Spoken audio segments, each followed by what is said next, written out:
Hi there, my name is Morgan Swan and I'm the Special Collections Librarian at Rauner Special Collections Library here at Dartmouth College.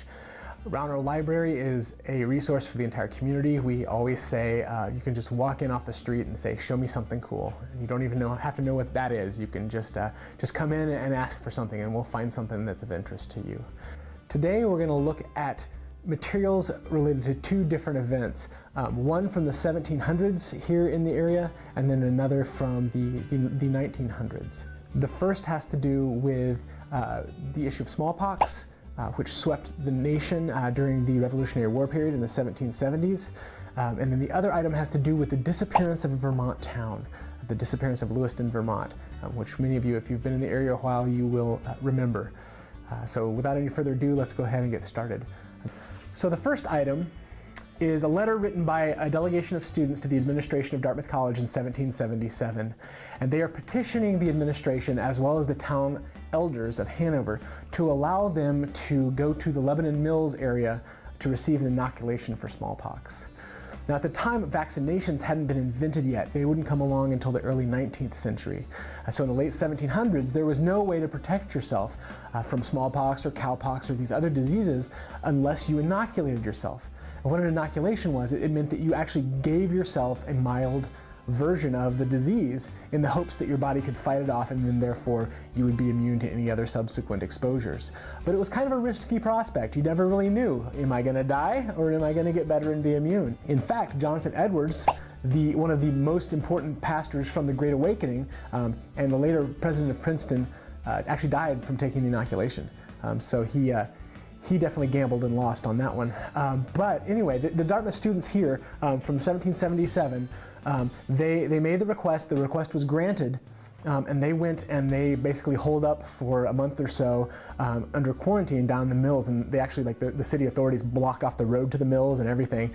They were under complete encapsulation while they waited to see whether they would die or whether they would live. Later, one of the students wrote to his brother asking if he could borrow a horse, and then also says, oh, by the way, I took the inoculation, I lived, just thought you should know.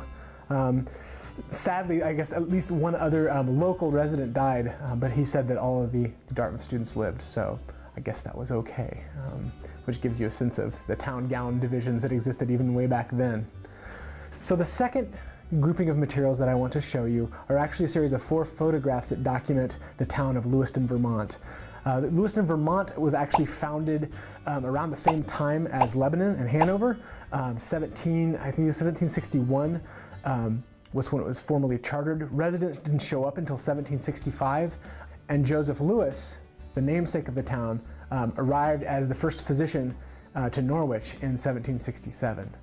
And Lewiston, Vermont was a really happening place all the way up until the 1960s. It had 3 coal businesses, it had a granary, it had a tannery, it even had a general store, a post office, it even had a brothel, and as well as numerous dairy farms along the Connecticut River. But its days were numbered in the 60s. After first the building of the Wilder Dam flooded a lot of the farmlands, and then in 1967 the town was demolished to make room for the interstate.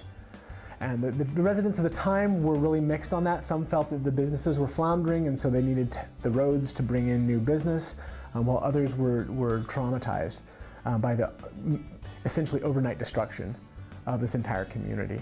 One resident said that he was driving to Hanover to go to work, and by the time they came back across the bridge, all the buildings were crushed and set on fire.